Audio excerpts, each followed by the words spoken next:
আমাদের ডাকসু নিয়ে উদ্যোগীকৃত রয়েছে।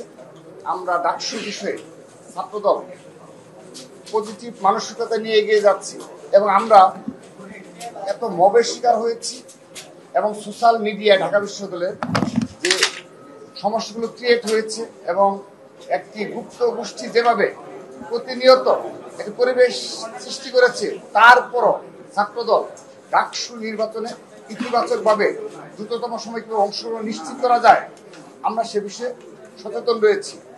সেজন্য আমরা সর্বশেষ যে মিটিং হয়েছে যে রূপরেখা প্রণয়নের জন্য আমরা আজকে আমাদের সম্মানিত ভিসি স্যার সহ সর্বোচ্চ ফোরামের সাথে মিটিং করে আমরা জানতে চেয়েছি যে সেই রূপরেখা প্রণয়নের কি অবস্থায় রয়েছে।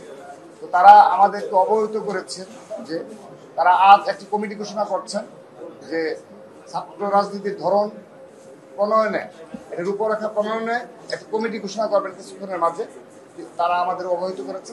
এবং সেই কমিটি ঢাকা বিশ্ববিদ্যালয় ক্যাম্পাস হল পর্যায়ে এবং সামাজিক ও সাংস্কৃতিক সংগঠনগুলোতে ছাত্র রাজনীতির ধরন কি হবে সেই রূপরেখা প্রণয়নে আমাদের ছাত্র সংগঠনের মাঝে 23টি সংগঠন থেকে ইতিমধ্যে মতামত নিয়েছেন। এখন তারা জেনারেল স্টুডেন্টদের কাছ থেকে মতামত নেবেন এবং আরও যারা অংশীদারিত্ব রয়েছে তাদের কাছে মতামত নিয়ে অতি দ্রুততম সময়ে এটি রূপরেখা প্রণয়ন করবেন বলে আমাদেরকে আশ্বস্ত করেছেন। আমরা আশ্বস্ত হয়েছি। আমাদের এখানে যে মূল যে আজকে কিছু বিষয় রয়েছে যেগুলো ঢাকা বিশ্ববিদ্যালয়ের স্টুডেন্ট যারা তাদের জানার প্রয়োজন, আমাদের দীর্ঘ আলোচনায় আমাদের সম্মানিত ভিসি স্যার সহ আমাদের প্রভিসি স্যার, প্রক্টর স্যার, কোষাধ্যক্ষ স্যার, তারা সবাই এক বাক্যে স্বীকার করেছে এই ঢাকা বিশ্ববিদ্যালয়ে এই মব ক্রিয়েট থেকে শুরু করে সর্বশেষ যে বড় ধরনের প্রবলেমগুলো হচ্ছে তার পেছনে গুপ্ত রাজনীতি জড়িত।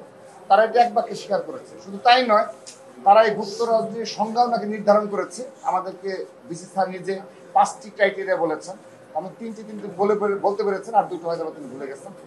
তো তার মধ্যে অন্যতম যে ধরনটা আসবে সেটি হলো, যেটি আমরা ইতিমধ্যে জানতে পারলাম আজকে মিটিংয়ের মাধ্যমে, যে ঢাকা বিশ্ববিদ্যালয়ে আর কখনো কেউ কোনো ছাত্র সংগঠন যে তাদের যে প্রাথমিক সদস্যপদ পূরণ করে যে সদস্য থাকে তাদের সবাইকে ওপেন করে দিতে হবে যে আমার প্রাথমিক সদস্যপদ পূরণ করে এরা আমার সদস্য, আমার সংগঠনের, এটা ওপেন করতে হবে। তো এটি তারা আমাদেরকে জানিয়েছে। আমরা আশ্বস্ত হয়েছি, আমরা বিশ্বাস রাখছি যে তারা এখান থেকে পিছুপা হবে না। যদিও আমাদের মাঝে মধ্যে সন্দেহ উদ্বেগ হয়, আজকের মিটিংয়েও আমরা যেটা লক্ষ্য করেছি যে তারা গুপ্ত রাজনীতির কথা বলতে অনীহা এবং তারা এটা তাদের মাঝে একটা ভীতি কাজ করে। তো এটি নিয়েও খোলামেলা আলোচনা হয়েছে। তারা যেটি বলেছে, আমরা তাদের আমাদের প্রভিসি স্যার, প্রক্টর স্যার তারা নিজে কিছু স্ক্রিনশট দেখিয়েছে যে তারা যদি কখনো গুপ্ত রাজনীতি নিয়ে কথা বলে কিংবা এই আলোকে কিছু কাজ করতে যায় তাদের চরিত্র হরণ করা হয় এবং তাদের সামাজিক যোগাযোগ মাধ্যমে অনলাইন ব্যাশিং করা হয় তাদের আমাদের সম্মানিত শিক্ষক বিদ্যুতের নিয়ে। তো তারা তাদের সে আফসোসের কথাটা আমাদের বললো। তো আমরা তাদেরকে আশ্বস্ত করেছি আমরা সচেতন ছাত্র সংগঠন হিসাবে, যেহেতু জুলাই আগস্ট গণ অভ্যুত্থানের যে চেতনা রয়েছে সেটি ধারণ করেই সকল ছাত্র সংগঠন ক্যাম্পাসে ছাত্র রাজনীতি করছে। তো সে কারণে তারা আমাদের আশ্বস্ত করেছে এই গুপ্ত রাজনীতি একটা বার রেখে তারা আগামীতে এই রূপরেখা প্রণয়ন করবে। তো সেজন্য আমরা আশ্বস্ত হয়েছি। আর দ্বিতীয়ত, আমরা ডাকসু বিষয়ে স্পষ্টভাবে জানিয়েছি ছাত্রদল ডাকসু অবশ্যই ঘোষণা করবে।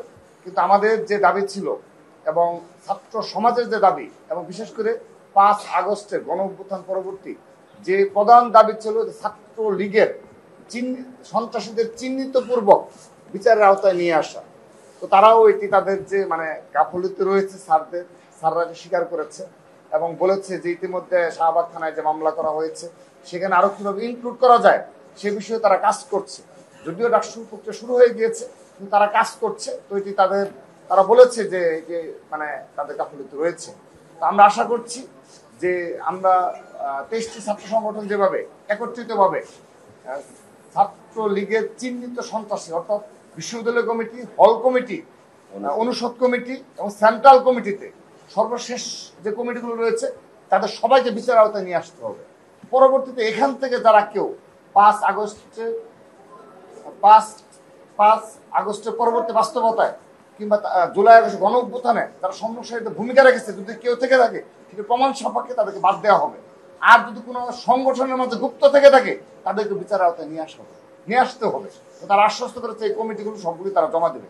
আমরা এখন তাদের কাজের প্রতিফলন দেখতে চাই, এবং যেহেতু সময় নেই তারা হয়তো শনিবারে আমাদের একটা আপডেট জানাবে যে গুপ্ত রাজনীতি নিষিদ্ধ, তারপরে হল পর্যায়ে ছাত্র রাজনীতি কিভাবে চলবে ধরনটা, এবং এই ছাত্রলীগের সমস্ত কমিটি নিয়ে শাহবাগ থানায় যে মামলা করা হয়েছে সেই মামলা অন্তর্ভুক্তকরণ কিংবা নতুন কোনো মামলা, তো যা হোক তারা যেহেতু 1 বছর সময় পেয়েছে করে নি। এখন যেহেতু আমরা এই বিষয়ে সোচ্চার রয়েছি, আশা করছি যে শনিবারের মধ্যেই তারা এই বিষয়ে আমাদের একটা দৃশ্যমানগতভাবে কিছু পদক্ষেপ গ্রহণ করবে। এটি আমাদের আজকে মূল বিষয় ছিল।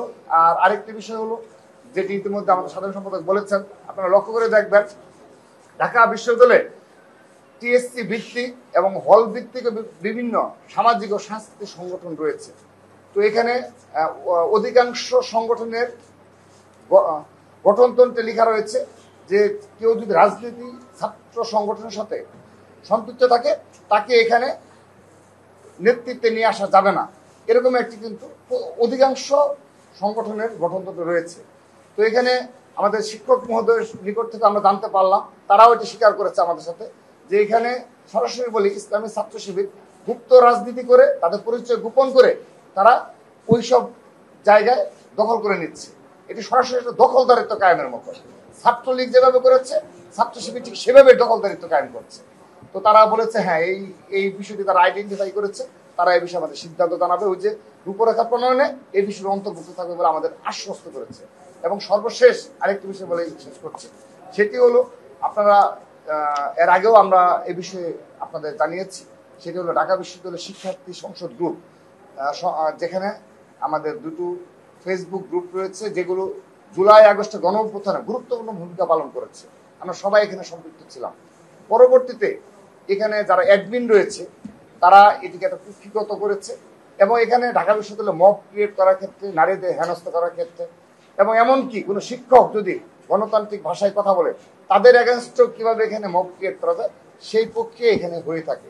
এবং এটি অবশ্যই ঢাকা বিশ্ববিদ্যালয়কে রিপ্রেজেন্ট করে না। এই ঢাকা বিশ্ব শিক্ষার্থী সংসদ গ্রুপে যে ধরনের বাজে ল্যাঙ্গুয়েজ ব্যবহার করা হয় এটি কখনো ঢাকা বিশ্ববিদ্যালয়কে রিপ্রেজেন্ট করে না। তো আমরা একটা সাধুবাদ জানিয়েছি আজকে আমাদের সম্মানিত বিসি স্যার সহ প্রক্টর স্যার সহ তাদেরকে, তারা নাকি আরো বেশ কিছুদিন আগে এই যারা অ্যাডমিন রয়েছে তাদেরকে চিঠি ডেকেছে, চিঠি ইস্যু করে তাদেরকে ডেকেছে। তো আমরা তাদের জানতে চেয়েছিলাম যে চিঠি ইস্যু করে ডেকেছেন কিন্তু মিডিয়াতে কেন আসলো না। তো যাই হোক এটাও তারা গোপনীয় ভাবে করেছে। তো এটি তাদের ঠিক হয়নি যে গোপন প্রক্রিয়া অনুসরণ করার জন্য। আজকে জানাচ্ছি তারা আমাদের অবহিত করেছে যে ঢাকা বিশ্ববিদ্যালয় শিক্ষার্থী সংসদ গ্রুপের যারা অ্যাডমিন রয়েছে তারা তাদের বিরুদ্ধে অনবরত অভিযোগ রয়েছে, এবং সেই অভিযোগের সত্যতা বিসি স্যার স্বয়ং নিজে পেয়েছেন। তিনি গোয়েন্দা সংস্থার কাছ থেকে স্ক্রিনশট নিয়েছেন, তিনি আমাদের জানিয়েছেন তার তো এত সময় নেই যে সারাদিন, যদিও তিনি এই গ্রুপে আসছেন কিন্তু, তো তিনি বলেছেন যে আমার তো এত সময় নেই বাবা, আমরা স্ক্রিনশট নিয়েছি, আমার গোয়েন্দা সংস্থা কিছু দিয়েছে, আমি দেখেছি যে এগুলো অকথ্য, এগুলো কখন ঢাকা বিশ্ববিদ্যালয়ের সাথে যায় না, তার পারিবারিক স্ট্যাটাসের সাথে যায় না, সে কারণে তিনি ডেকে নিয়ে এসে এই বিষয় করেছেন। তো আমরা বলেছি যে এই যে 1 বছর এই ধরনের একটা গ্রাউন্ড তৈরি করা হলো ডাকসু নির্বাচনের আগে, এই 1 বছর পরিকল্পনা মাফিক যাদের একটা সেন্টার রয়েছে এই সব কিছু তারা মব ক্রিয়েট করে যারা এই সোশ্যাল মিডিয়ায় গ্রুপগুলো পরিচালনা করছে এবং যারা গুপ্ত রাজনীতি করছে, সবাই মিলিতভাবে একটি সেন্টার রয়েছে যারা উদ্দেশ্য প্রণীতভাবে ষড়যন্ত্রমূলকভাবে এভাবে এই কার্যকলাপগুলো করেছে, অপরাজনীতি এবং অপসংস্কৃতি জন্ম দিয়েছে। সে কারণে এই দুটো গ্রুপের বিষয়ে তারা আইনানুগ ব্যবস্থা নেবে আমাদের আশ্বস্ত করেছে। ডক্টর স্যার বলেছে তিনি নাকি একটা জিডিও করেছেন, তো আমরা সত্যতা নিরূপণ করতে পারবো না, আপনার তার কাছে চাইতে পারেন। তো তারা বলেছে যে এই গ্রুপগুলোতে ঢাকা বিশ্ববিদ্যালয়ের নাম ব্যবহার করে, লোগো ব্যবহার করে, ঢাকা বিশ্ববিদ্যালয় রিপ্রেজেন্ট করে কিন্তু পুরোপুরি একটা অপসংস্কৃতির জন্ম দিচ্ছে, যেগুলো পরবর্তী প্রজন্মকে বহন করে চলতে হবে। ঢাকা বিশ্ববিদ্যালয় আগামীতে এই বিষয়গুলো থাকবে, সেখানে তারা অবশ্যই এই বিষয়ে ব্যবস্থা নেবেন, সে বিষয়ে আমাদের নিশ্চয়তা দিয়েছে।